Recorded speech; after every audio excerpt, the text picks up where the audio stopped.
Hello and welcome to Dinis Guarda Cities ABC series. We are a fast-growing YouTube podcast thought leadership channel focused on profiling the global leading inspiring people, CEOs, authors, technology personalities, academics, and global experts changing and creating solutions to our world. We highlight the ideas, products, inventions, software, platform, books, and solutions to the multiple challenge opportunities we face in our cities and nations with the advent of the so-called Fourth Industrial Revolution, Society 5.0, and all the digital transformation tools that come from the emerging technologies, and especially the areas of artificial intelligence, blockchain, fintech, IoT, and much more. This series are distributed and produced by the platform citiesabc.com that I created, and the Open Business Council platform as well that we've been working and transforming. So platforms that try to create a bit more of diversity and as well reinventing our cities and our societies that I think we need more than ever.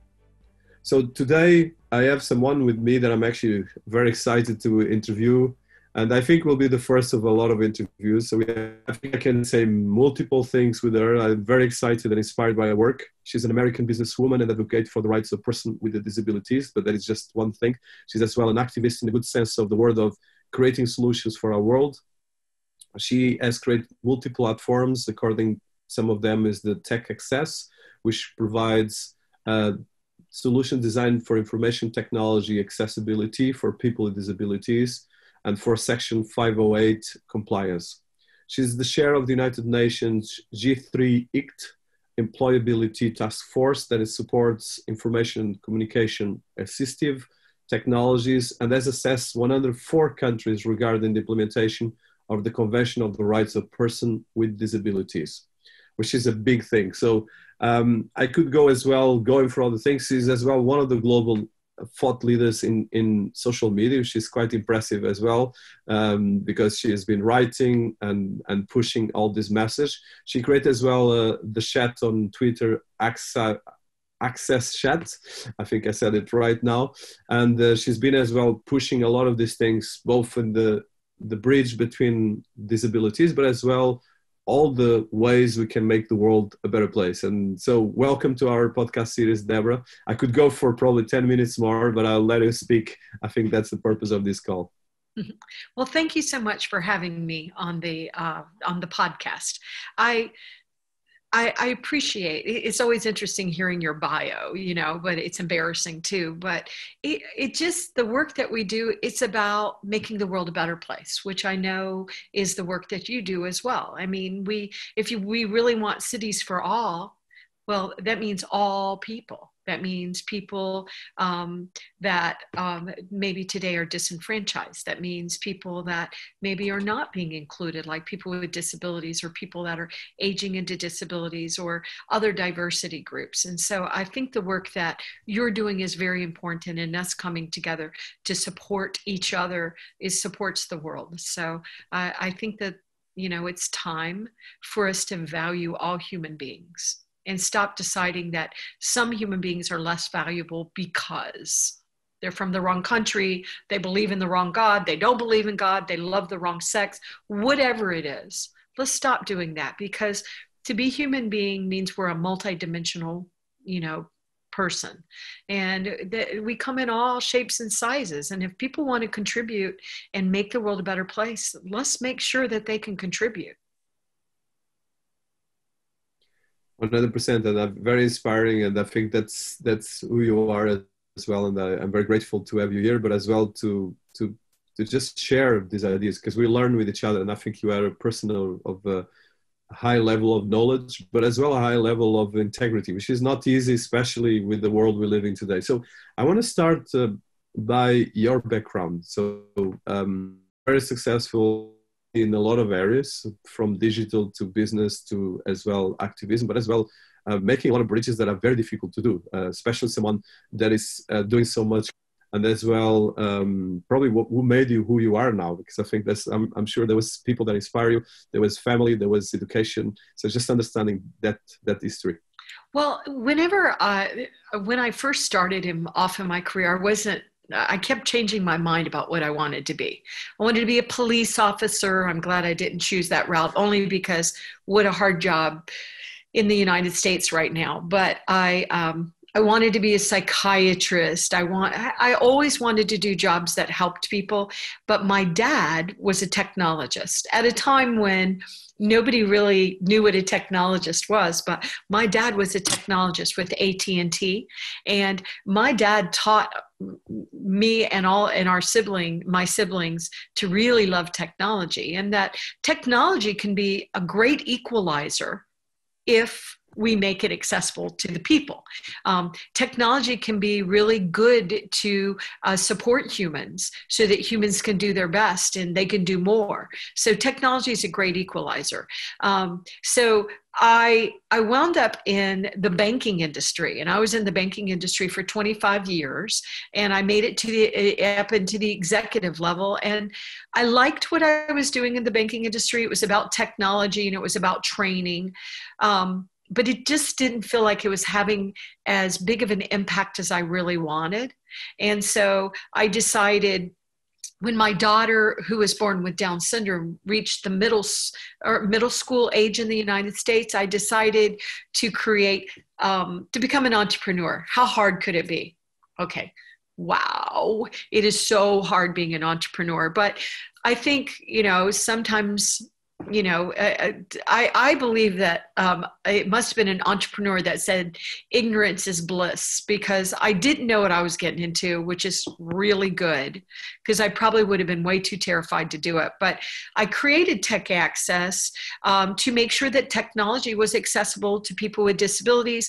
And most of my team were technologists with disabilities, many of them self-taught, because back in 2000, 2001, 2, 3, 4, even now, technology being accessible is often an afterthought, even though making your technology accessible improves the experience for all human beings using it. And accessibility can tie wonderfully into the new technologies, the artificial intelligence, the IoTs, things like that. But it really is, I think my work has always been focused on how do you take technology and use it in a way that you can improve human beings' lives and improve our cultures and improve our planet, and how can technology be used for great good. So, and you're right, I did have people help me along the way. Being a woman that is, I guess, a senior citizen these days, I'm 60. I came into the workforce when women had just started really trying to come into the workforce. Of course, women had been in the workforce a long time, but still, even today, women don't make as much money as men. We don't have women sitting on corporate boards. There's still a ton of disparity when it comes to gender, inclusion and equality. So I had a lot of men thinking I had some really good ideas, but I had one man tell me that if I didn't have a Caucasian male CEO running my company in Virginia, it would never be successful. And I love when people tell me stuff like that, because it makes me so stubborn and so determined to prove him wrong. And by the way, I did. My company is still run by a white CEO woman, but there's been so much great change during all of our lifetimes. And so I think, we now are starting to understand the value of letting more people participate in, being an entrepreneur, being in business. And I'm also hoping that one thing that when I first started out, I understood corporations because I worked in corporations for 25 years, really longer than that. But corporations, of course, are made up of people. And so corporations have to have the will to want to add more value to society. And I think a lot of corporations are figuring that out now. A lot of the leaders, they're understanding societal's expectations are changing every day. I mean, we're recording this episode on the day when the United States is voting. Today is November 3rd.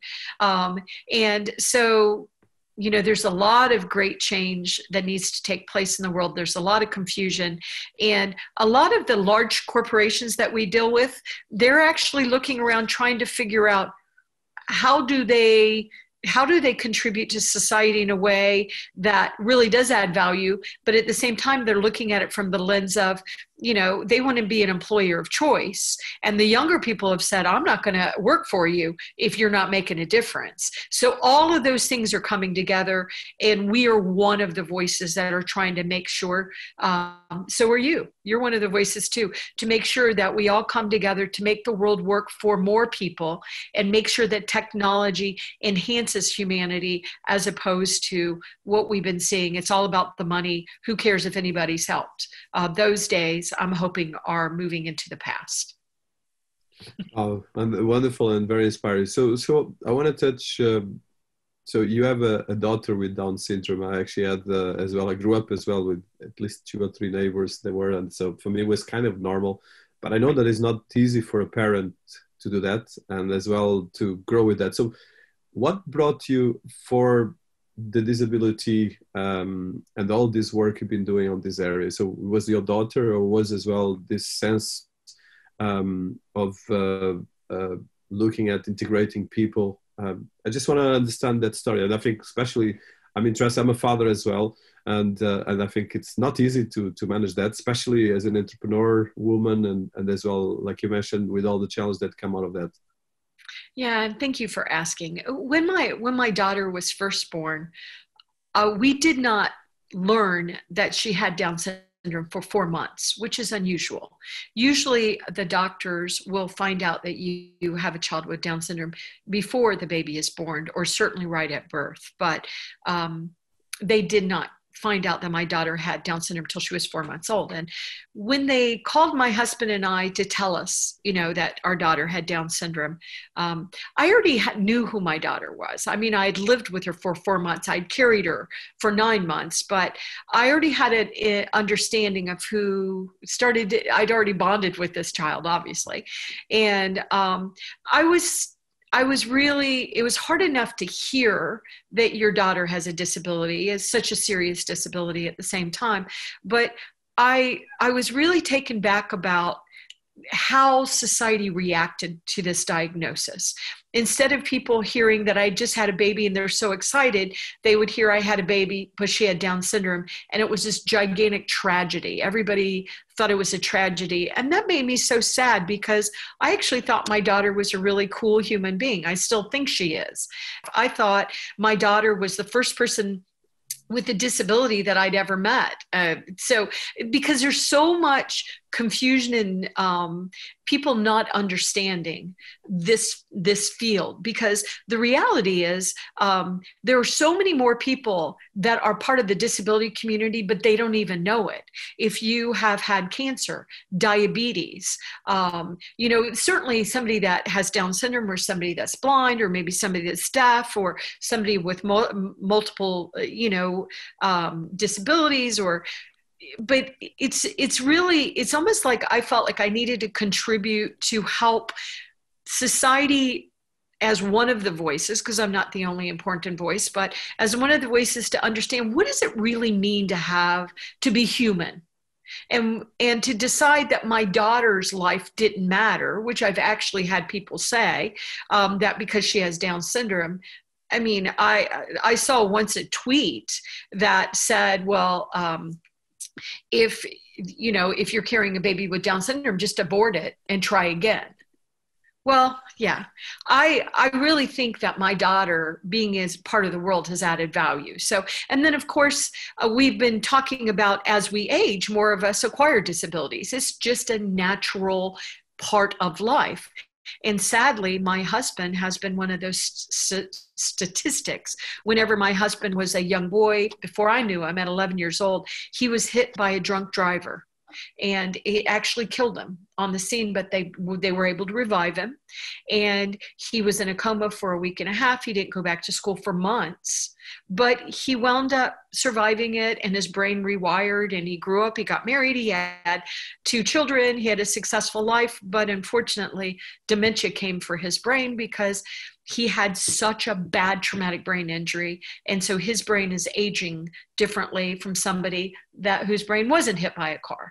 So I am one of the statistics that we talk about, because it doesn't mean that my husband's life doesn't matter. It doesn't mean that my husband, even though he's not in the workforce anymore, it doesn't mean that he can't contribute to the things that are important to him as a human being.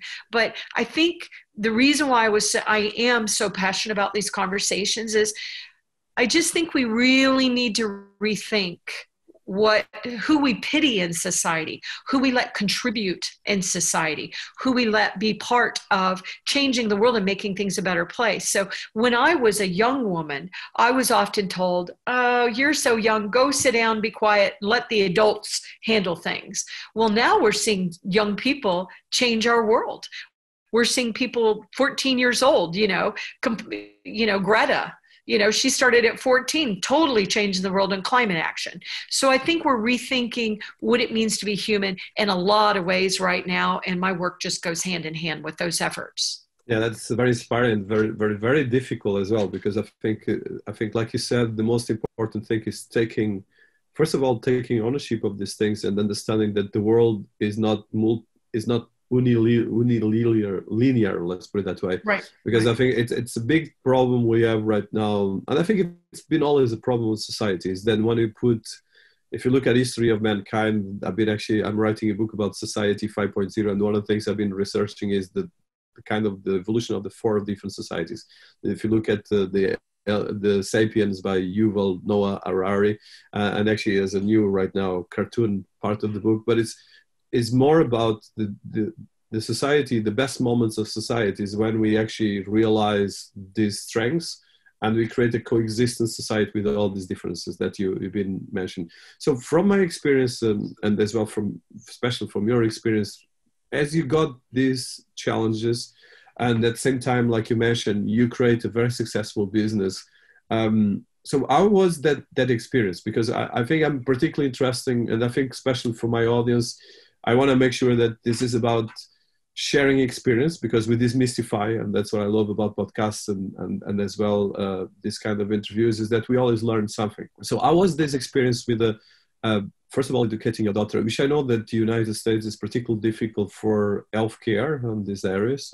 I know from my experience in Europe, I think we have a bit more support on that, but on that the costs are quite crazy from what I've been understanding, and as well from friends and relatives, and as well with your husband as well, which is another very and actually the mess is a bit much more hardcore, let's put it that way. I'm trying to use the words, but it's a completely different, and as well, especially if it's someone so dear for you.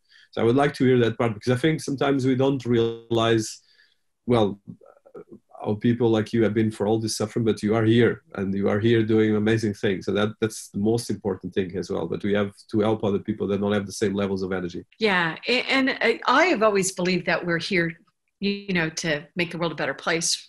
That's just why we're here. Otherwise, why are we here if we're not helping? But I always have been committed to helping, and I try to learn from my life. And I know that when my daughter was born with Down syndrome, it was such a tragedy and it was such a pity. And I was told, I was given options to institutionalize her, and which was ridiculous. Nobody was going to take my baby away from me. And she's 33 years old now. And, she's happy. She's happy. And my son is happy too. And even my husband walking with dementia is happy. And dementia is a very cruel disease. It's very cruel. It's very cruel what it does to the family. But at the same time, just because dementia is a very long process. So if you hear that somebody, has dementia, it doesn't mean their life is over. Their life just is going to change. So it goes back to, once again, trying to understand who we are as human beings, which, like the book you're writing, the reason why you're writing that book is because we're trying to help humans understand what is the way forward. I believe that what's happening right now is that we have to evolve. We have to evolve. We can't keep pretending like we don't have the problems that we have in the world. We can't keep making money at the expense of everything else. And there's nothing wrong with money. Money's a wonderful thing. It's a real tragedy is when money stops circulating in a society. And unfortunately, in my lifetime, I've seen that happen a few times, including right now in the United States, where we have so many people that have passed away from COVID-19, and the businesses are being impacted so negatively. So it's just part of being alive that we're going to go up and down. But I think we really, right now, it's a time of great disclosure. It's trying to fix what has been accidentally or maybe deliberately broken. But at the same time, I think society just has to stop believing that certain people are not as valuable as other people. And we do that with disenfranchised people. We do it with people that are poor people. We do it when people are fleeing for their lives. They're in a refugee situation and they're fleeing because somebody's trying to kill them or because, there's a natural disaster. These people are in trouble. I don't understand why the world wouldn't work harder to want to make sure that we're protecting our planet, we're protecting human beings, and we're protecting all the other inhabitants. And so at the same time, though, and you had mentioned this a little bit before, what could we actually learn from people who have a different lived experience than you do? The reality is whenever we are say that we're coding an artificial intelligence, well, you have your conscious and your unconscious biases that are right in there. You do. And so the reality is if you put a more diverse team in there, so you as a male, and then you put in a woman, maybe you put in a woman, programmer that is, brown or black and has a disability. The lived experiences that these human beings bring to their jobs are very valuable for innovation and creativeness. Once again, we want to make cities smart. We want to make communities smart. Well, you have to make sure all the stakeholders are included and the voices are heard so that we can understand how you do that in a way. And I'll just ground that with an example. I once did a post on driverless cars, autonomous cars, and how excited I was for them coming. And of course, they are already here. And even my car that I drive today, it's not a full driverless car, but it has all these wonderful driverless features that help me be a safer driver. The car actually, in some ways, is a better driver than I am in a lot of ways. But so I have the benefit already from these technologies. But I put out a post about how excited I was for it and how beneficial it was going to be for someone like my daughter or even someone like my husband who now has dementia and can't drive. We didn't take his driver's license away from him. He decided he was not capable of driving, which made it easier for me. But I have peers that have to take the driver's license. What a horrible situation that is. So much is already being taken away from, for example, my husband, and now I got to do that as well. But so I posted it and somebody came back and said, I would never drive in a driverless car because 3 people have been killed with driverless cars. And I was like, but 1 million people every single year die in automobile accidents all over the world. 1 million every single year. And yes, we don't want the driverless cars to accidentally kill 3 people. We don't want anybody dying, but technology can be a great equalizer, but sometimes people look at the wrong part of the problem, it almost seems like. So when this woman said, I would never do it, I said, okay. And I gave her the statistics and gave the information. And I did it in a non-threatening way. I don't want to fuss with people on social media, but technology is really not our enemy. But we just have to make sure technology is being used to improve everyone's lives. And that, to me, is good commerce. That is good commerce. That's a way to get more customers. This is a good thing. But the society still is a little bit too confused about profits at the expense of everybody else. And I shouldn't say all of society, but certain part of society. That's what we're fighting for today as we are voting in the United States, for example. But I want to talk about your book. So your book touches this as well. So how brands can learn to engage with the community of persons with disabilities and other minorities to create solid ROI and social positive impact, which is this very, very powerful. And I think this is something that I think business people sometimes don't understand, because we are also trying to survive, trying, like you said, the thrive, just to make sure that you meet the ends. And you forget that actually building this ecosystem and this society can make a big difference, but it's not easy. So I would like to know about the book, and you read it with all your experience. So it's really important to listen to that and understand as well. I actually am the author of 3 books, and I'm going to laugh only because the first book that I wrote, do not buy that first book. It's called Finding Your Voice Using Social Media, and it is so old. It's 2013. Think how much the internet has changed since 2013. Don't buy the book. I took the book down, but other people sell it, but it is so old.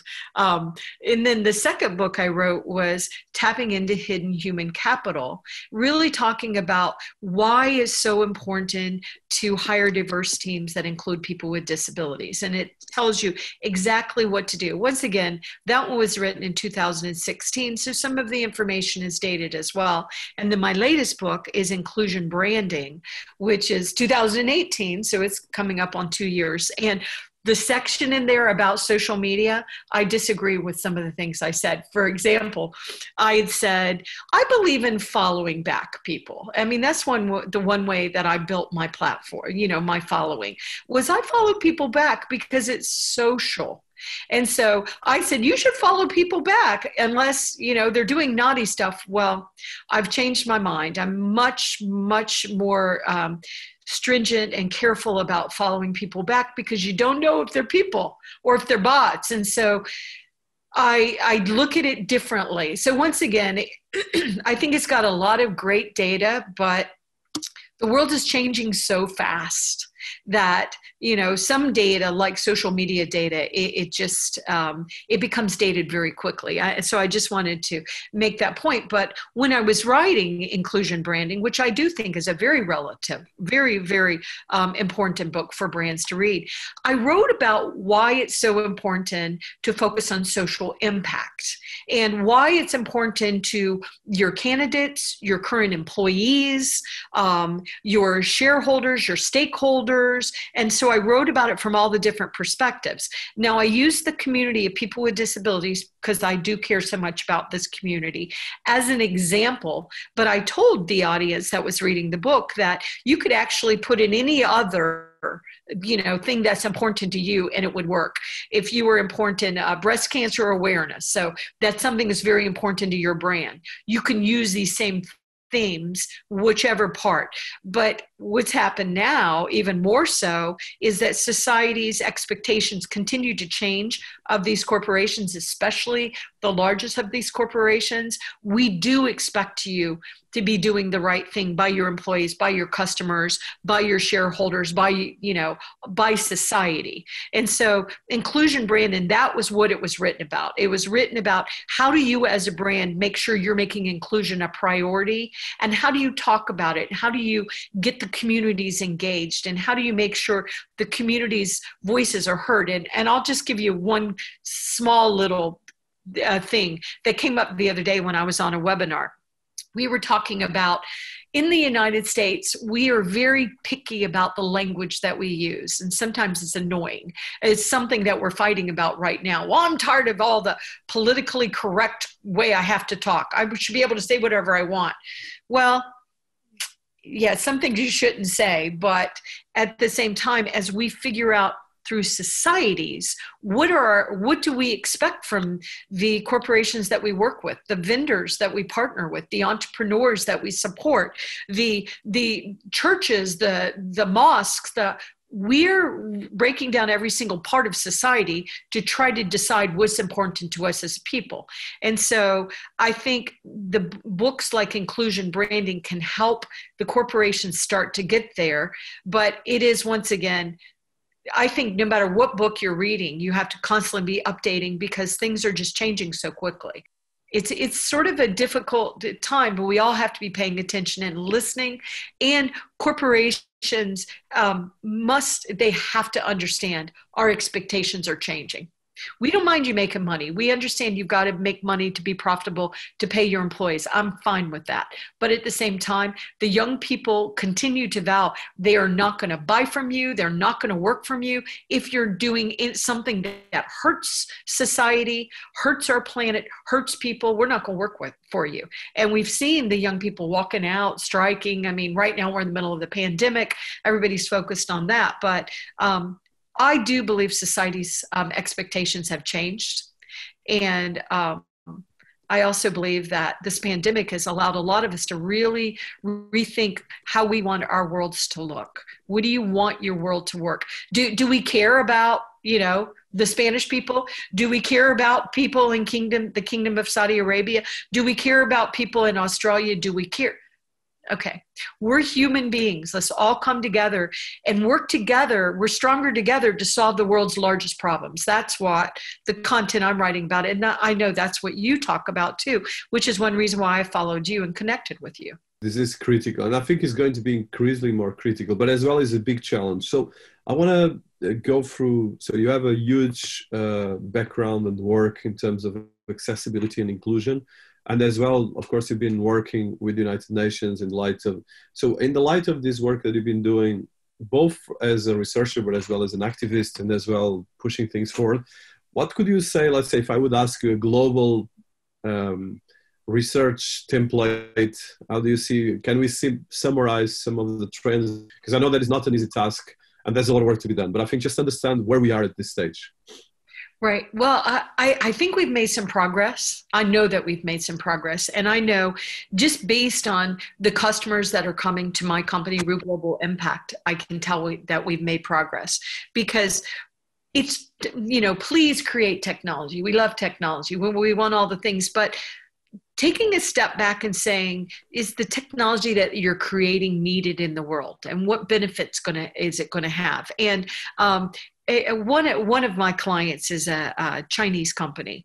They're a global brand, but they're located in China. People might know, but we work with Huawei. And one thing I liked about Huawei and that Huawei taught me is that when I went to Huawei Connect 2019, they had a Tech for Good pavilion, Tech for Good, Tech for All, digital inclusion.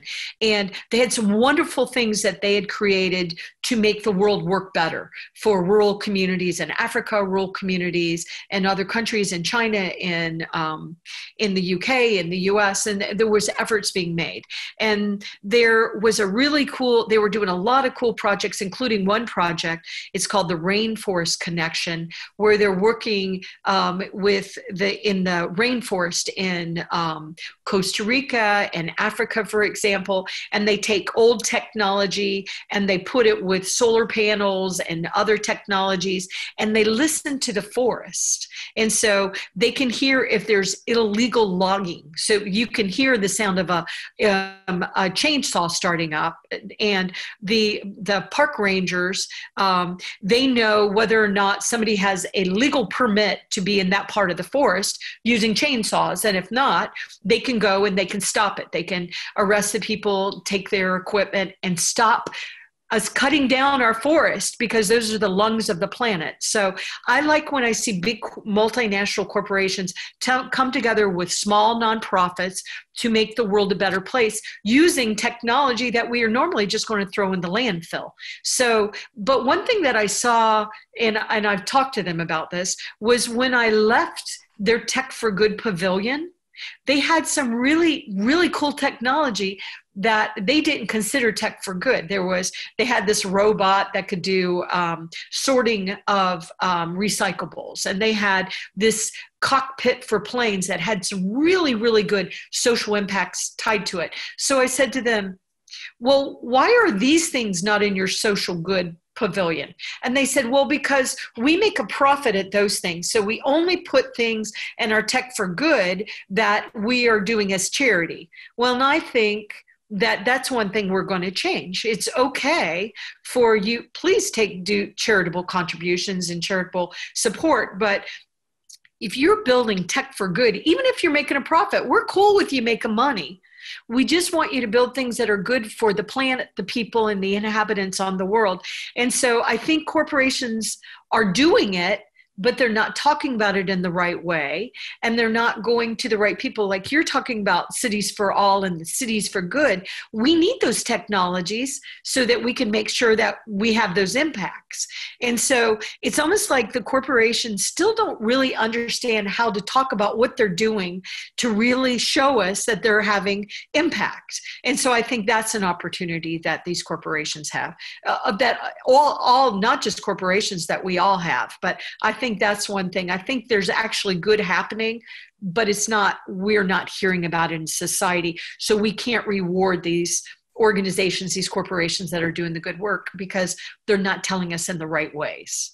One of the things you do with Ruh Global is precisely helping organizations. And what would be like the guidelines that you give? So for any CEO, any professional leader that is listening to us, let's say, what would be like the best way to get a disability inclusion strategy for a company? Because I think it's important to, like you said, explain, create blueprint that helps people understand it. Because I think sometimes people, I don't think no one, well, there's some exceptions, but most of people want to do good, because I think that's the human nature. Although we have a lot of problems in our nature, but we have good things as well. So what would be this kind of multifaceted, I like what you wrote, multifaceted disability inclusion frame. So what would be the top level things you could highlight for our audience? Well, I would say, first of all, join the conversations in a meaningful way. So there's a lot of efforts being made. The UN's doing a lot of different things. And so join the conversations. You can post about it, you can blog about it, you can write about it, learn about it. But at the same time, join groups like the Valuable 500, which is something that you mentioned, Access Chat, that I'm one of the founders of, and so is Neil Milliken and Antonio Santos, two of my partners that created Access Chat, but we support the Valuable 500.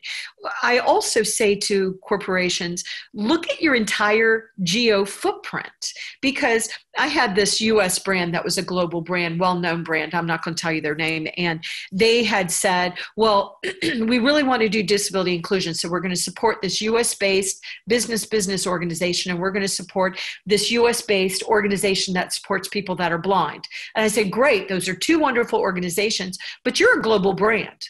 So tell me what you're doing in the UK. What are you doing in Bangladesh? I know you're in Bangladesh. What are you doing in Africa? What are you doing in Senegal? What are you doing in it? And so helping them understand the complexity of this and the expectations we have as consumers, which is, once again, if you're only doing disability inclusion in the United States, that says to me that you're scared you're going to get sued. So if you're only working with US organizations to support people with disability inclusion, I applaud those efforts, but tell me what you're doing in the rest of the world. So you have to understand the expectations we have of society, that if you're a global brand or a brand that's in multiple countries, we expect you to be doing your good work in all of those countries. So take the time to educate yourself, read books like Inclusion Branding, follow the hashtags that are doing things, but show leadership, join groups like the Valuable 500, which is CEOs of global brands of more than 1,000 people that are committing to disability inclusion and inclusion across the board. Because once again, there is a mistake if we're only going to focus on disability inclusion at the expense of Black Lives Matter or the Me Too movements or the LGBT or the other disenfranchised groups. Make sure that you're walking the walk and you're talking about what you're doing, and you're working with, diverse companies that are actually doing the work. But you have to tell us what you're doing. You can't assume, and I talk about that a lot in inclusion branding. It's great if you're doing it, but if you're not talking about it and telling us about it and getting the message out and letting the market influencers help you get the message out, we don't know you're doing it. So you're not going to get the benefits from doing it of the best talent, keeping the best talent, getting the customers, getting more customers, all the things we have to do. So I think corporations have a very unique hard role to play right now, because what we're actually asking of some of these corporations, for example, the Twitters of the world, I'm not going to say the Facebooks of the world, I'll say the Twitters of the world, is we're asking you to police the societal problems that we haven't been able to resolve. So Facebook, you know, they got a lot of work to do. They got a lot of convincing to do, but you have platforms like Twitter and LinkedIn and so many others. But we are actually saying you need to police the posts that are out there. It's very difficult for them to do, right? We're having a hard time policing it as humans, much less asking corporations to do it. So I want to acknowledge it's become very, very complicated to be a corporation in today's new world. Not just corporations, but looking from the lens that we're having these conversations. You have to take the time to hire the right people, support the right people, have the right conversations, and you know, look at books like Inclusion Branding that actually tell you exactly what you need to do, but join organizations like the Valuable 500, where you have 500 CEOs that are coming together and saying, all right, we really do have to solve this. What have you done? How can I learn from what you've done and we've done, and how do we share it? And that's the way forward, by us collaborating together. And that means all of us. The days of you thinking you're this big corporation that's made all this trillion money and you have no obligation to society, wrong. We're not going to put up with that anymore. As an inspiring and successful entrepreneur, but as well as a thought leader, you've been doing fantastic work in all the bridges between bringing these things for actually to the world, like you mentioned, for big brands and so forth. But one of the things we are facing right now is, as we program, and as well, you're very, very tech savvy, and you are a global thought leadership in technology. So as we develop artificial intelligence and all the areas of these technologies, we're starting to put a lot of our bias towards this technology. Some of the things, even without people wanting. For instance, there's a lot of studies that most of the AIs are being not gender balanced. There's even more dangerous things. And as well, we are starting to have, for instance, there was an example I like to use from Professor Harari. For instance, he discovered that was gay when he was 20-somethings, and right now he's one of the biggest authors in the planet. But for a young teenager that does know about his sexuality, social media and any AI algorithm will discover that probably before they discover. So bearing in mind your knowledge and as well the complexity of these things, because this is happening as we speak and it's going to be increasing. If you see fake news and everything else, independent of the politics, it was created because of this permission of technology to go in a very crazy way. So how do you see and how do you look at these things, both from an innovation perspective, but as well from an ethical perspective? Well, it's something I'm very concerned about, and I've been talking about it a lot. I remember I was on the stage talking about this in Geneva at the International Labor Organization, because we know that we are unconsciously and sometimes consciously, deliberately building bias, programming bias right into our artificial intelligence. And I tell this story, it's a story I heard from somebody else, Sandy Carter, who's with Amazon. And it's just a little silly story, but I love how it gets to the point. And Mattel wanted to give one of their Barbies artificial intelligence. And so they took a small group of artificial intelligence programmers and they programmed this Barbie to have conversations with little girls. Specifically, it was targeted that way. And so then they had, at the event, they rolled it out in a big conference, and they had some different people lined up to talk to this Barbie. So one of the people that was going to have a conversation with the Barbie was the little girl, and the little girl started the conversation with Barbie, and it would be what you would expect a little girl and an adult conversation to begin. So Barbie says, "What do you want to do when you grow up? What do you want to be when you grow up?" And the little girl said, "I want to be a computer scientist." And Barbie said, "Have you thought about a career in fashion?"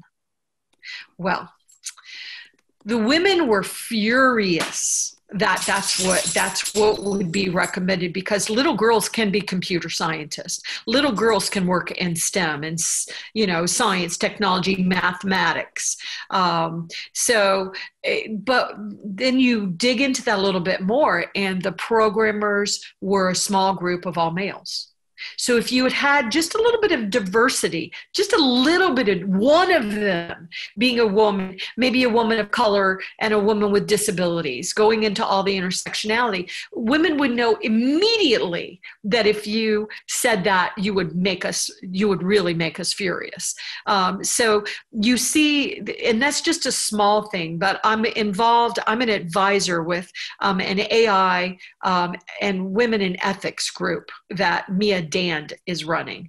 And I've gotten very involved in a lot of other efforts, because the only way to make sure we do not consciously or unconsciously build bias into artificial intelligence is to make sure that you have a diverse group of people programming it, training it, managing it, looking at it, quality assuring it, testing it. And right now, it's still mainly men that are programming. And I hear the excuses, and that's what I hear, excuses. Oh, we can't find the women. I don't even want to hear it, because we have 100 women in AI and ethics list that Mia Dan does. So the talent is there. We just have to have the will to make sure we're doing the innovations. So if you're looking at anything that you're doing, you've got to make sure it's inclusive, or we're going to continue to make the same mistakes we've been making all along. And so I think as we move forward, the algorithms, there's different things we can do to test the algorithms out, to check it. It's about educating ourselves again, reading the books. I've really dug into a lot of the new, over the last year and a half, the artificial intelligence books that are being read. Like, I really like the one, Human 3.0, I think it's called. It was so powerful, talking about where we're going and how we can get there, but we cannot do it unless we're very, very deliberate about actually hiring people with the labels. And I love the thought of us not having to do this, us not having to say, I'm a woman, because most people can tell I'm a woman, but right now we have to be so careful with the labels, and we have to be so deliberate about making sure the groups that we're putting together to fulfill any contract are diverse. And it's still amazing to me, webinars that put out a webinar and they've only invited men to speak. It's like women are paying attention. So, but even better, for example, there is a webinar coming up that we're co-sponsoring, and it's on the intersectionality of Black Lives Matter and disability. And they said, will you be on the panel? And I said, no. Representation matters. And so we actually have people that are Black and brown on the panel, because I can speak to you from my perspective as somebody that loves people and has, that are brown and Black, but I'm not brown and Black. So let's be very deliberate about representation and making sure that we're considering all of the intersectionalities so that we don't make the mistakes. But where we are right now is we have to be very deliberate about inclusion, very deliberate, and everything's being watched. So that sort of helps us make sure we're being deliberate. But even little things like making sure videos are captioned and things like that. By captioning a video, you open it up certainly for people that are hard of hearing and deaf, but it's actually beneficial to everybody. So just taking a new lens on the way we're looking at these problems and being more deliberate about inclusion and representation matters, and having different voices, younger voices, older voices, middle voices, different cultural voices, we just have to be very deliberate as human beings right now as we try to unravel these messes that we accidentally have gotten, or maybe deliberately, or however we got here. How do we get at it? How do we be more deliberate and make sure more people are included, so we're not building the bias and the unconscious bias into these artificial intelligence? It's probably the biggest challenge in history of mankind, because as these machines become more powerful, you're going to have a lot of challenges. So I think from your background, and wrapping up with past 1 hour, so in terms of the work you've been doing, and I know that you're doing a lot of work, both from thought leadership to consulting to work with big brands, what would be the things that you want to highlight for our audience in terms of case studies that you want to give to people, some constructive things that you think have been helping people to move forward, and as well, you mentioned a lot of inspiring things, but as well, very concrete things. It's about the devil is always on details. That's true. Well, we have tons and tons and tons of content, probably just obnoxious amounts of content. There's so much content out there right now for all of us. I think it's just overwhelming, but we have a lot of content on Ruh Global Impact, our website. We have case studies, we have, checklists, we have vlogs, we have blogs, we do shows. We have a lot of content out there. And then once again, I'd mentioned the Valuable 500, which I just think is one of the most important groups of disability inclusion, because it's bringing people together to work on these problems together. And I think that continues to be a mistake that we've made. I know when we made a decision in the United States to step out of the Paris Peace Accord, it made me so sad, because we are going to solve these problems if we work together, if we all come together, as all the countries, all the people, if we really come together and once again are very deliberate about making sure, that we're sharing the content, we're bragging about the brands that are doing it right, we're supporting each other. It just goes back to that we're stronger together. And I use that hashtag all the time, but the way we do this is by making sure we're included and the voices are being included, and that we're being very deliberate about making sure the younger voices are being heard, voices from different cultures, from different areas. So it's sort of this, no matter which problem you look at, I think we're going to have to solve them in the same way. We're stronger together. That's why we still are a gig economy. And I don't need to grow to 500 employees if I can instead partner with smart other, people that have small teams and, they're independent contractors. So we all understand the world has changed, and the world has changed dramatically, and it's really messy right now. But if we're very deliberate about making sure more people are included, that we're sharing the case studies, we're sharing the materials, a lot of the stuff that we do for free. We put out so much content and so much rich, grounded content from diverse voices from all over the world. I have a woman that works for me in the Philippines, and she's blind, and she hears people on the street say things like, "I'd rather be dead than be blind." Okay, we have to rethink once again, who we are as humans, and our expectations of humans and our leaders, and protecting our planet and all those things. So I think I know I'm repeating myself over and over again, but I think the way to do it is making sure all that content's out there. And sometimes you have to, as a leader, we have to make sure. I have people that they'll come to me and they'll say, "Debra, we want you to speak at this event." And they'll tell me what the event's about. And I'm like, "You know what? I know you think you want me to speak at the event, but I think instead you need to have, say, Lamondre, who is my chief sustainability officer. And he is a man that is African-American, wonderful speaker. And he also is a person with visible physical disabilities." And so giving the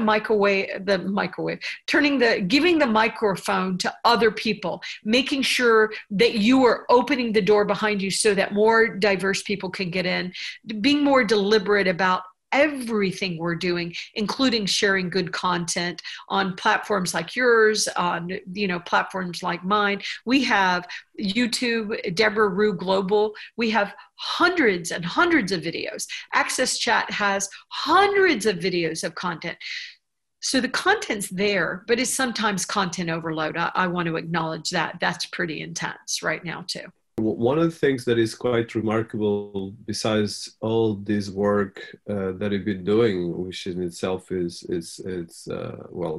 fantastic, is that you are as well have a massive audience worldwide, especially with your Twitter, and you just mentioned all the social media, and you've been as well someone especially when you get, I think we have right now all the TikToks and all this kind of craziness about social media, but you are using it for good. So I would like to touch this work, your work as an influencer, because that's quite remarkable, but it's quite difficult as well. So very few people can actually, let's say, you have hundreds of thousands of influencers in different platforms, which is very difficult when just keeping one is difficult. So I would like to, how do you manage this kind of digital outreach with as well your work and a lot of other things? So I think it's important for people to understand this. Well, and that's a great question, and sometimes I don't feel like I'm doing a good job at it. I have anxiety as a human being, and I really struggle sometimes, and I worry that I'm not out there answering my direct messages on Twitter or Facebook or Twitch, or it's just so intense. And so my team does help me. My team supports me with it. Also, we have some tools. We had more tools that we were managing, helping manage our social media before the API started changing, and Twitter took them down, and Facebook, and all these, you had all these conflicts. And so we don't use as many tools as we used to use, but we have tools that help.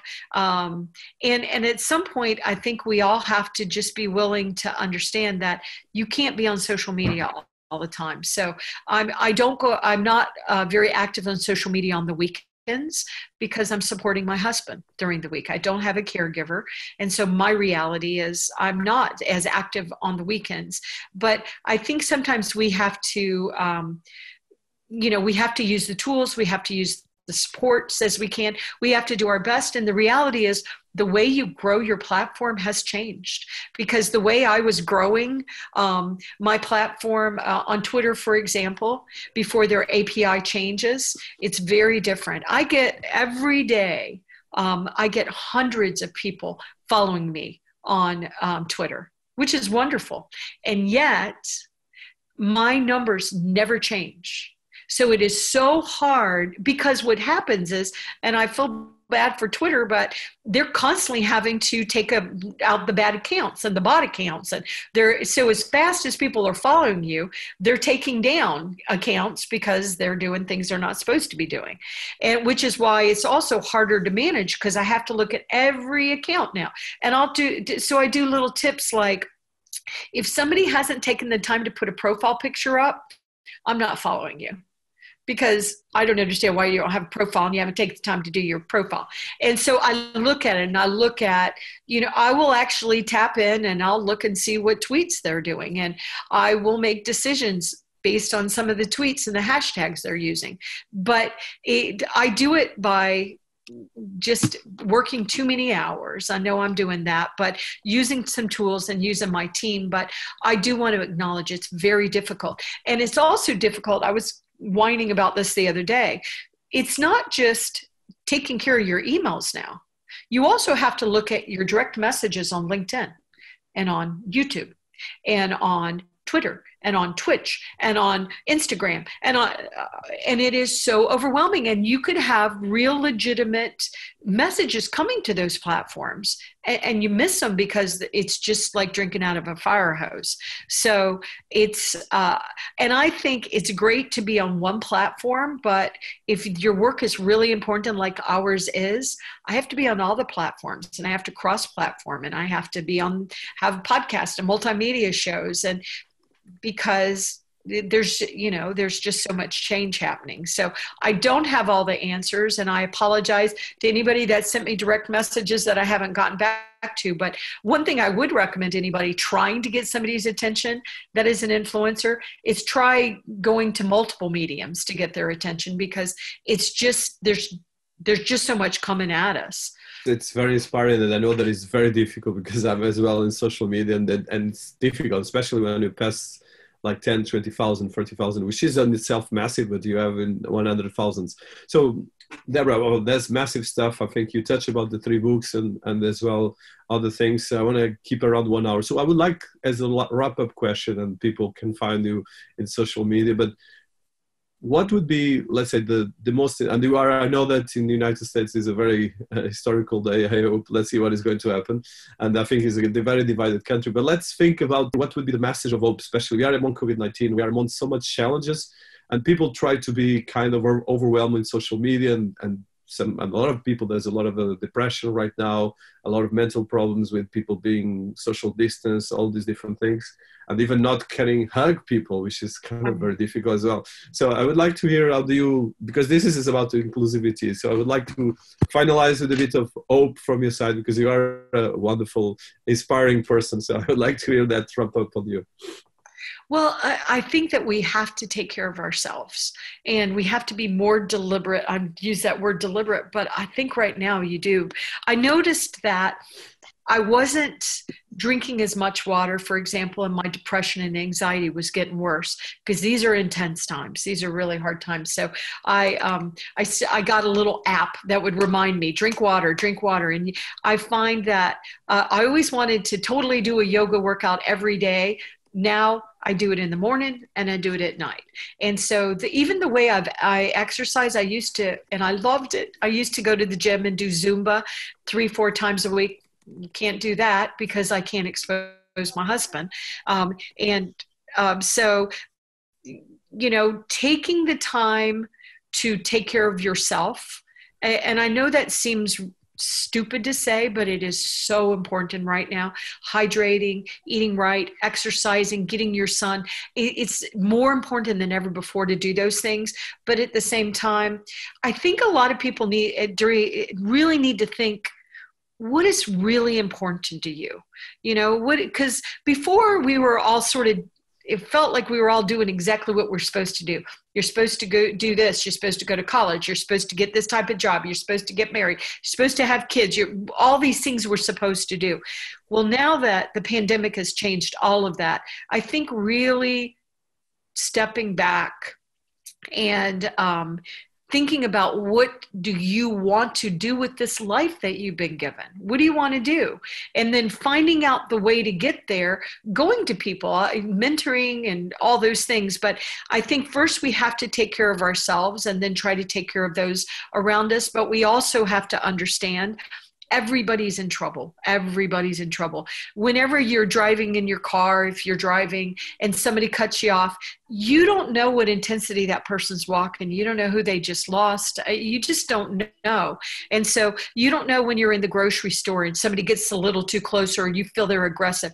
I think we have to be kind to each other right now, because you just don't know what people are walking. And the losses, I mean, once again, I'm in the States. We are experiencing losses like we haven't seen since 1914, you know, with the Spanish American flu. So I think we have to be authentic. We have to care less about what people think about us. What somebody thinks about you is just not your business.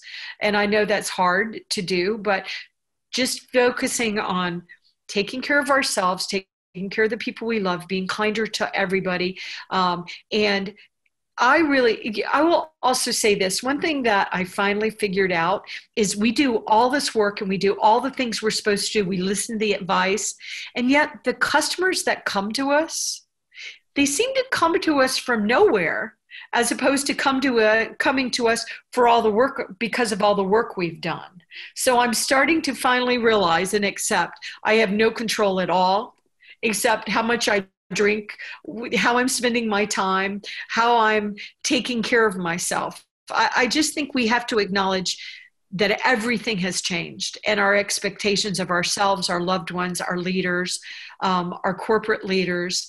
I think we need to do a lot of thinking. I had a friend of mine, a very good friend of mine, that said she felt that Mother Earth had sent us all home and put us in timeout to think about what we've been doing. And it sort of feels that way. So I think there's never been a better time when you could actually be very successful and achieve a lot of things.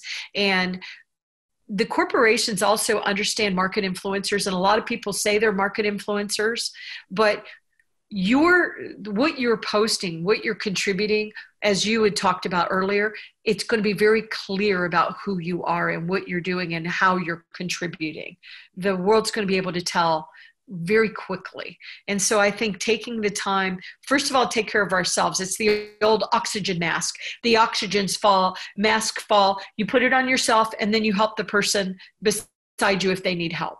That right now, we need to take care of ourselves, and we need to understand a lot of people are walking and will be obtaining post-traumatic stress disorder, the mental health issues, the violence, the domestic violence, the suicides, all that are way up. And so we have to be kinder, we have to take care of ourselves, and then we have to help each other. Like you said, it's very difficult. And I think everyone has their own fights. And I think we need to focus in what unites us, not what divides us. And I think we need that. Thank you so much, Debra. I think I have probably more questions, but I think we'll get a second round because I want to touch especially the work you've been doing with business and other things. But I think your website, and we're going to put all the links, so debraruh.com and as well your Twitter account, the Access chat, and a lot of the things we're doing. And we're going to highlight as well the books, even the ones they think are outdated, but I think it's important, and I'm sure there's a lot of things still very useful. So thank you so much, Debra. It's been really a wonderful pleasure, and I think it's the first of a lot of others. I agree, and I like being your partner, so thank you. Thank you. No, it's an honor, and I'm really excited. I feel the same way. Thank you so much.